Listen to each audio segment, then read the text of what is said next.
80, which will be right in front of you. And we're going to turn right, and this is called here Silk Road. This is the modern name for it. Okay. It's going to come here. Well, you get a lot of old atmosphere here. We've got a guy pushing a rickshaw. We're crossing the street. We're right in front of Chinatown 80, and we're going to turn to the right towards the two, what do you call these things? Automatic soft drink dispensing machines. Even stop here would be a good place to stop.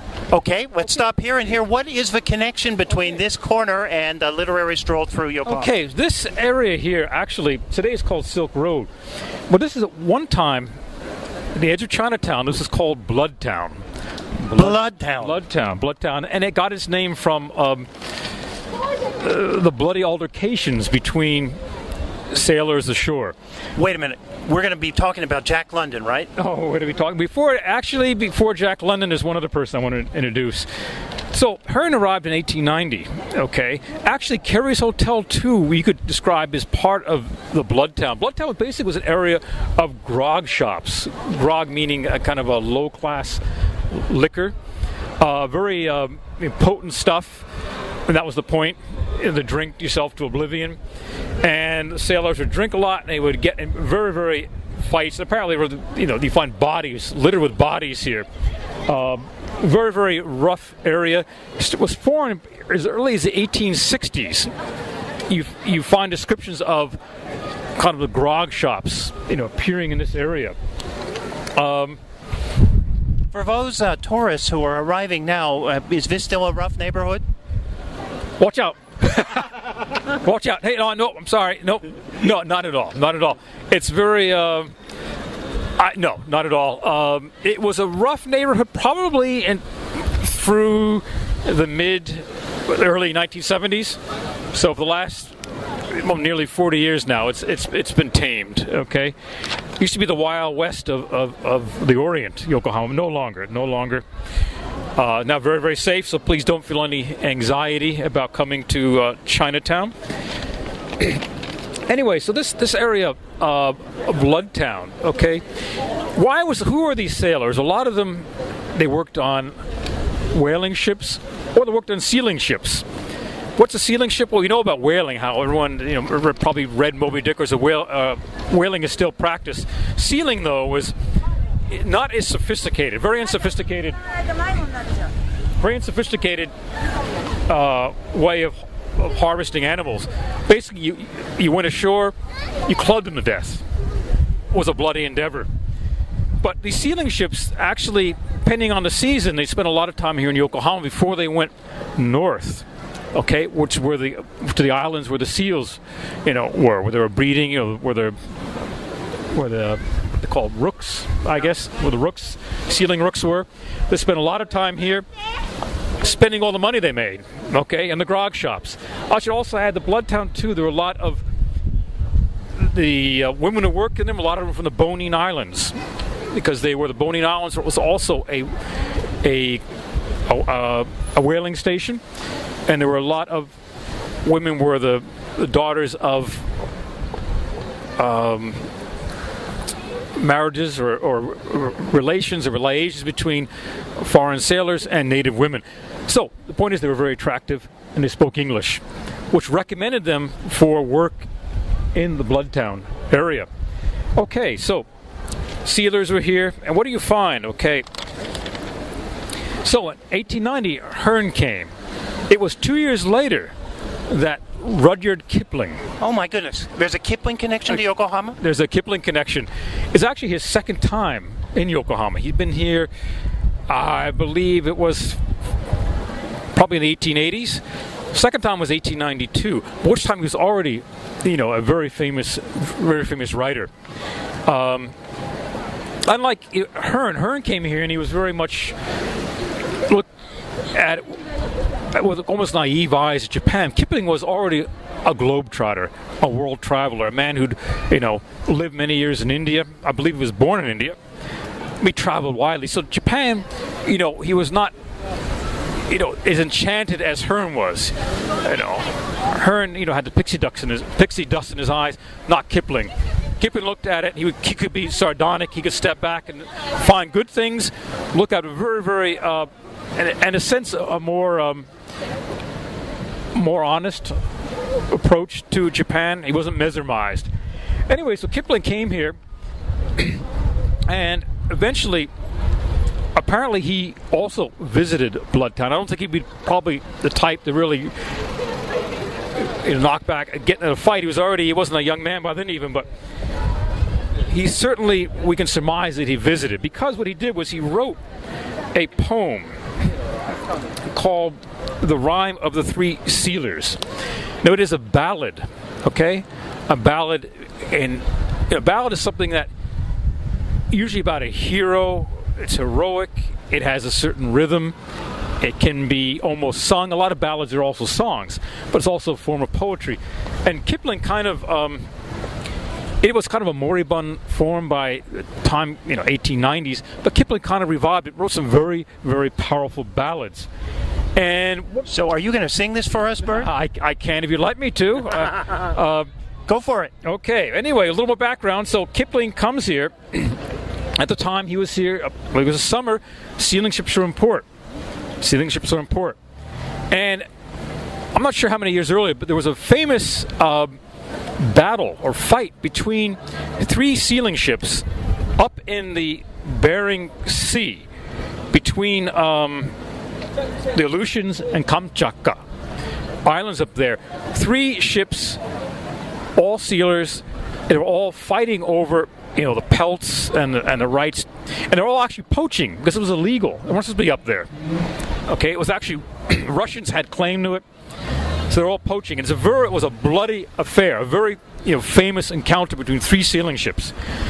And we can surmise that Kipling, the story of this sea battle was told. This yarn was told in Yokohama. I have other evidence. Other people talked about it. It was told in Yokohama. So you have Kipling, we surmise, heard it here. It begins this, the rhyme with the 3 sealers. It begins thus, and I will read in my best poetic voice. Okay. The rhyme of the 3 sealers. Here's the first stanza. Away by the lands of Japani, where the paper lanterns glow, and the crews of all the shipping drink, and the house of Blood Street Joe. At twilight, when the landward breeze brings up the harbor noise, and ebb of Yokohama Bay swings chattering through the buoys, in Cisco's dewdrop dining rooms, they tell the tale anew of a hidden sea and a hidden fight, when the Baltic ran from the Northern Light, and the Stralsund fought the 2. Okay, so the Baltic, the Northern Light, the Stralsund are the names of the 3 seal ships. And Kipling wrote this here in Yokohama. It was actually, I think, published the year later, but he made it begin. We don't know exactly where he wrote it. He might have wrote it on the ship on the way back, or he might have wrote it once he got back, but he certainly gathered the material here. Curiously, we talked about Hearn earlier, right? Hearn also read the poem, okay? And in a letter, once again, to Basil Hall Chamberlain in 1894, which means Kipling would have written probably around 1893, okay? Hearn wrote to Chamberlain that, quote, he was astonished at the immense power of the thing, unquote, which was, quote, above all praise and gains with every reading. Okay? Once again, quoting Hearn again, queer how he hits the local color and exact human tone always. I used to chat in Yokohama with just such men as the sealers. They can tell you wonderful things, and their talk is never dull. So, we're going back to Hearn at Carey's. Hearn also would have heard similar. He might even have heard the same story while he was at Carey's. That was the sort of thing this tale was told around here. So these days, if we want to get that kind of juicy story, we got to find Bert Sabin, right? Yes, and I can give you that sort of story, but I don't think it'd be appropriate for. Well, we'll do that on our next edition, right? Next edition. Okay. So, in the end of the poem. Well, there's another line here. I could go on and on about Hearn. Hearn was really taken with the poem. And the poem ends also on a Yokohama note. Okay? Once again, I will read. Ever in Yokohama port, men tell the tale anew of a hidden sea and a hidden fight, when the Baltic ran from the Northern Light, on the Stralsund fought the 2. Okay, that's how the poem ends. Once it ends, he returns it to Yokohama. It's actually a wonderful, wonderful poem, talking about, for example, the fact that if you were caught by the Russians, you went to prison. Okay, and this was not this is a gulag. Here's a line describing what the punishment would be like. Okay, for life it is that is worse than death, by force of Russian law, to work in the mines of mercury that loose the teeth in your jaw. Oh my goodness. A wonderful line. Wonderful line. Okay? Keep me away from a Russian jail. Russian jail, right? So, in other words, the mercury was such it would poison you, and it did. Kipling is correct, scientifically. It would, your jaw slacked, your teeth fell out, apparently, from the mercury. So that was 1893. So 1890 Hearn, 1892 Kipling. The following year, another writer lands. Not yet a writer, no reputation. A 17-year-old by the name of Jack London. And we're going to hear about the famous swim in Yokohama Harbor, right? You'll hear about the famous swim, and it would be with a correction. But he arrived on the Sophia Sutherland, which was a sealer. And he set 3 stories in Japan. All have a Yokohama connection. And he also, one thing he actually, for a 17-year-old, a magnificent story called Typhoon Off the Coast of Japan, which demonstrates a wonderful style. But the 3 stories actually are, one is called Oharu, which is a melodramatic mismatch of stereotypically rendered geisha and samurai, misapprehensions about Japanese culture. He refers to Jizo as a Shinto god. I mean, it was a 17-year-old, it's a piece of fiction, but it's just, I couldn't get through it, okay? It's poorly done. Another story called Sakaicho Honaasi and Hakadaki, the story of a rickshaw man, and his wife and son. Hearn visits their home. Okay, wait a minute, Hearn or London? Excuse me, London. Thank you for correcting me. London visits their home. Okay. Well, the protagonist of the story is a sailor who has this rickshaw man, shows him around for a week. They become close. Rickshaw man invites them home. He's very poor, but still he does his best to treat the protagonist. Later on, the sailor learns that the house burned down. The baby son and the wife were killed, and he returns. And it's a very told, very unsentimental, very sad tale. But it takes place also, mentions Ishizakucho or Theatre Street. So we can assume that London also went over Ishizakucho.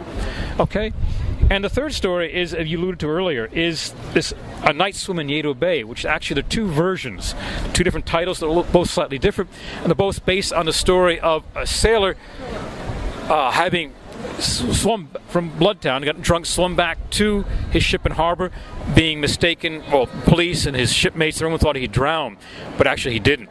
Now, I think I've done more research, and London made such a swim, but might not have been in Yokohama.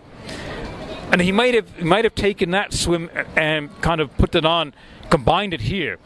So my latest, I found that maybe that swim was done elsewhere. Plus, at the time, I don't know. London, in the end, he was an alcoholic. He died from alcohol-related illnesses. But would a 17-year-old be drinking that much? I don't know. Maybe, knowing London, maybe he was. He burnt the candle at both ends. He lived to 40, at 17. Probably got an early start. And we can assume he was also in Bloodtown. Anyway, so we have, in Bloodtown doesn't exist anymore. We have 2 pieces of... 2 stories set here, and one we can call a very, very powerful work of literature, the poem Rhyme of Three Sealers. The other thing is a comical story, but still, actually, it shows a lot of promise. London went on to become, at the time of his death, perhaps the most famous writer in the world. Okay, well, let's keep going. Okay. Which way are we going now? We're going to head towards the direction of the harbor. We're going to pass under the Choyomon. Okay, so we're once again turning back, and we're right now in front of Chinatown 80, and in front of us is the gate